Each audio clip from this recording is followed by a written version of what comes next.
Assalamualaikum warahmatullahi wabarakatuh.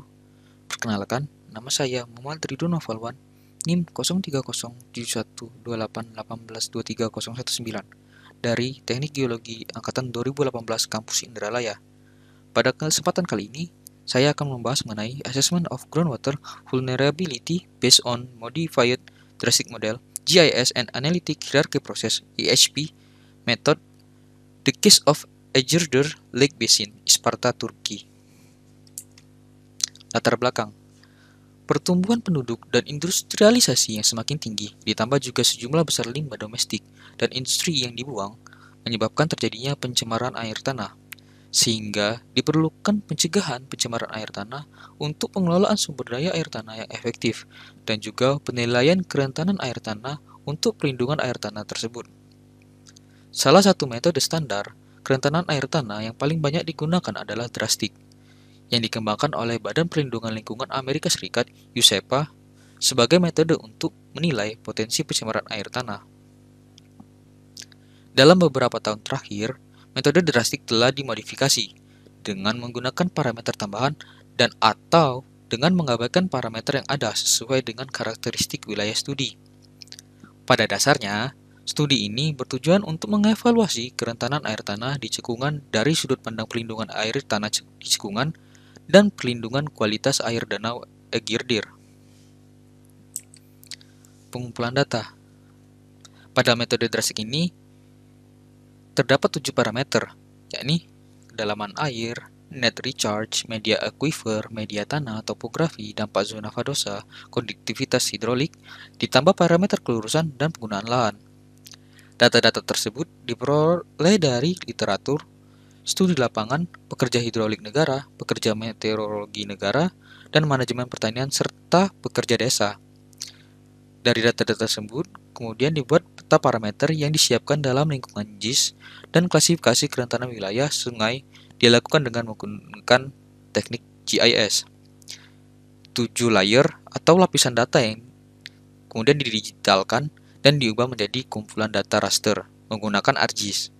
Kemudian, DVI dihitung dan peta kerentanan cekungan disiapkan dengan mempertimbangkan observasi dan juga investigasi lapangan hidrogeologi.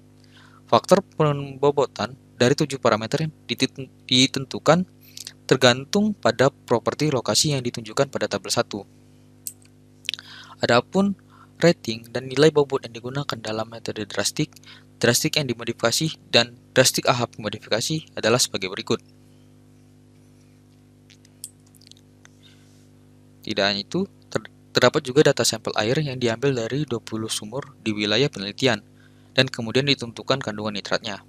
Sampel air ini sendiri berperan sebagai data hidrokimia yang menunjukkan kandungan aktual nitrat pada aquifer sebagai validasi data pada peta kerentanan.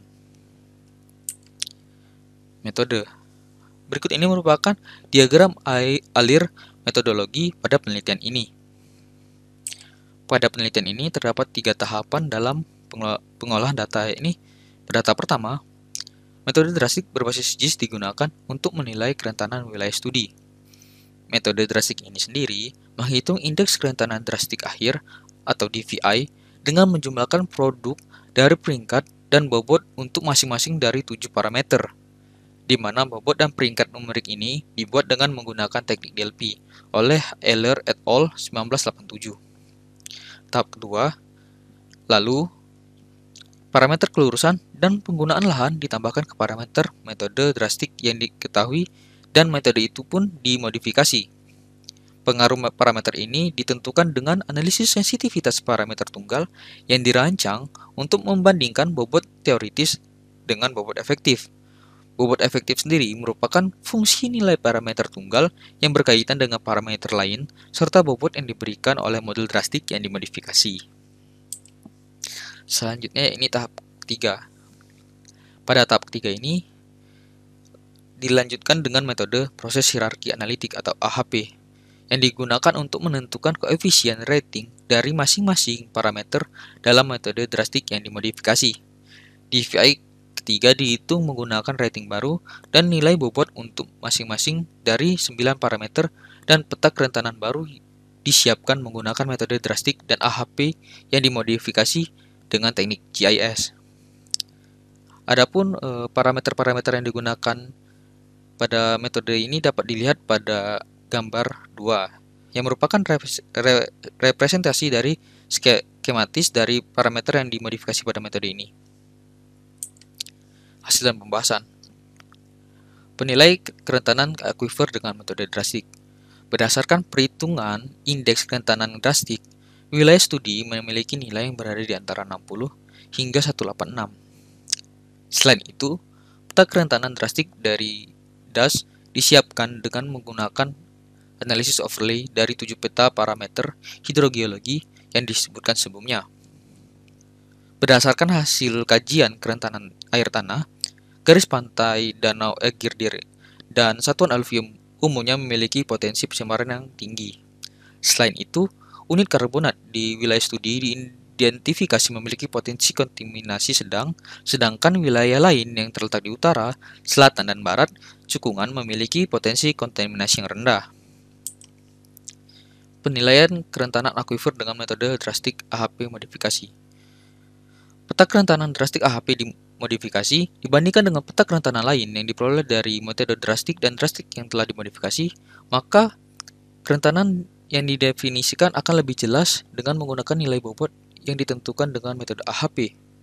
Nilai indeks kerentanan yang diperoleh antara 0,3195 dan 0,0687 dengan metode ini. Menurut peta kerentanan drastik AHP modifikasi, daerah pantai dataran Sinerken, Uluborlu, dan Hoiran, semua dataran Yalvak, Geledos memiliki potensi kontaminasi yang tinggi. Potensi kontaminasi rendah ditentukan di daerah di mana unit lempung dan metamorf tumpang tindih. Selain itu, seperti dalam metode lain, unit karbonat identifikasi memiliki potensi kontaminasi sedang. Kesimpulan. Dalam studi ini, metode drastik digunakan untuk evaluasi kerentanan air tanah cekungan danau Egirdir. Nilai DVI yang dihitung pada peta drastik yang dimodifikasi adalah 71 hingga 286. Dan secara umum, tepi danau Egirdir dan unit-unit aluvium memiliki potensi pencemaran yang tinggi. Selain itu, unit karbonat di wilayah studi diidentifikasi memiliki potensi kontaminasi sedang. Daerah lain di utara, selatan, dan barat cekungan memiliki potensi kontaminasi yang rendah. Hasil serupa diperoleh dari metode drastik dan metode drastik yang dimodifikasi. Peta kerentanan air tanah di daerah danau Egirdir ideal untuk digunakan dalam studi perencanaan penggunaan lahan di masa depan. Pemantauan kualitas air tanah yang terperinci dan sering di daerah yang sangat rentan harus dilakukan untuk memantau perubahan tingkat polutan. Selain itu, pemerintah daerah harus melakukan program pendidikan dan kegiatan peningkatan kesadaran bagi para petani. Mungkin hanya ini yang dapat saya sampaikan, lebih dan kurangnya saya mohon maaf. Saya akhiri dengan wabillahi taufiq wal hidayah. Wassalamualaikum warahmatullahi wabarakatuh.